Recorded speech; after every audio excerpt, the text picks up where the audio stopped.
कल से आगे हमें बता रहे हैं कि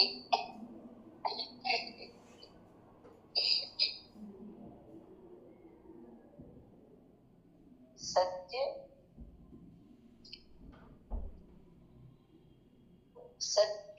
को, आवाज आ रही है ना? जी माँ आ रही है। सत्य को पाने के लिए निर्भर होना जरूरी है। निर्भर यानी हल्का। सत्य को पाने के लिए निर्भर होने की अत्यंत आवश्यकता है। जो लोग भारग्रस्त हैं, वे लोग सत्य की ऊंचाइयों पर नहीं उठ सकेंगे। उनके पंख छूट जाएंगे और वे नीचे गिर जाएंगे।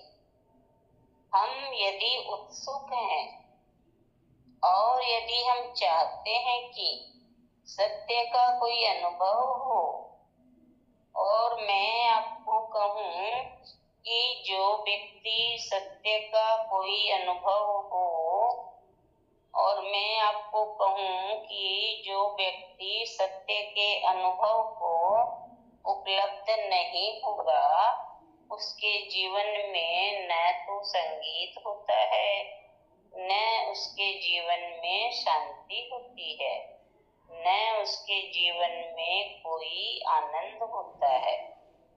वह इतने लोग दिखाई पड़ते हैं, यह इतने लोग दिखाई पड़ते हैं। अभी रास्ते से मैं आया और हजारों रास्ते से निकलता हुआ है, लाखों लोगों के चेहरे दिखाई पड़ते हैं, लेकिन कोई चेहरा ऐसा दिखाई नहीं पड़ता कि उसके भीतर संगीत का अनुमान हो। कोई आंख ऐसी दिखाई नहीं पड़ती जिसके भीतर आलोक का, प्रकाश का अनुभव हो। हम जीते हैं, इस जीवन में कोई आनंद, इस जीवन में कोई शांति और संगीत का अनुभव नहीं होता। सारी दुनिया इस तरह की विसंगति से भर गई है। सारी दुनिया के लोग ऐसी पीड़ा और संताप से भर गए हैं कि उन्हें ऐसा लगता है कि जो ज्यादा विचारशील है, उन्हें दिखाई पड़ता है कि जीवन का तो कोई अर्थ नहीं है, इससे तो मर जाना बेहतर है। बहुत से लोगों ने पिछले 50 वर्षों में, बहुत विचारशील लोगों ने आत्महत्या की है। वे लोग नासमझ नहीं थे जिन्होंने अपने आप को समाप्त किया। जीवन की यह जो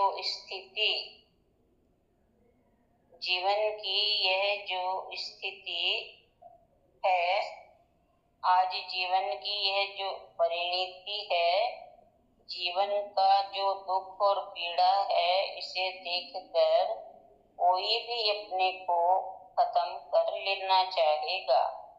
ऐसी स्थिति में केवल नासमझ ही जी सकते हैं। ऐसी पीड़ा और तनाव को केवल अज्ञानी झेल सकते हैं। जिसे थोड़ा भी बोध होगा, वो अपने आप को खत्म कर लेगा। इसका तो अर्थ ये हुआ कि जिनको बोध होगा वो आत्महत्या कर लेंगे, लेकिन महावीर और बुद्ध ने आत्महत्या नहीं की, और क्राइस्ट ने नहीं की, कन्फ्यूशियस ने, लाओ त्सो ने नहीं की। दुनिया में ऐसे लोग हुए हैं जिन्होंने आत्महत्या के अतिरिक्त एक और मार्ग सोचा और जाना। मनुष्य के सामने दो विकल्प हैं, या तो आत्म साधना या आत्महत्या। जो व्यक्ति इन दोनों में से कोई विकल्प नहीं चुनता, उसे जानना चाहिए कि वह एक व्यर्थ के बोझ को ढो रहा है। क्राइस्ट के जीवन का उल्लेख है। वो एक गांव से गुजरते थे। एक मछुए को उन्होंने मछलियां मारते देखा। वे उसके पीछे गए, कंधे पर हाथ रखा।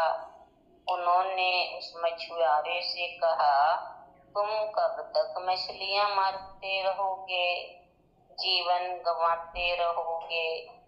मछलियां मारने के अलावा भी तो काम है। क्राइस्ट हमारे कंधे पर भी हाथ रखकर यही पूछ रहे हैं कि हम कब तक मछलियां मारते रहेंगे। उन्होंने मछुए से पूछा, कब तक?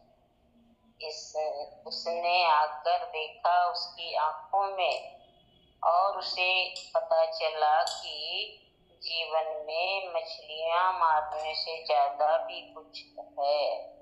उसकी गवाही क्राइस्ट की आंखें थी। उसने कहा, मैं तैयार हूँ। जिस रास्ते से आप ले चलना चाहोगे, मैं चलूंगा। क्राइस्ट ने कहा, मेरे पीछे आओ। उसने जाल को वहीं फेंक दिया और क्राइस्ट के पीछे चला आया।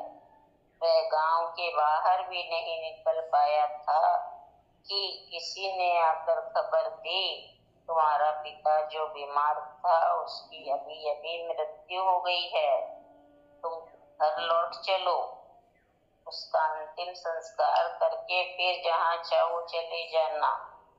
उस व्यक्ति ने, उस मछुआरे ने क्राइस्ट को कहा कि मैं जाऊं, अपने पिता की अंत्येष्टि कराऊं, फिर मैं लौट आऊंगा।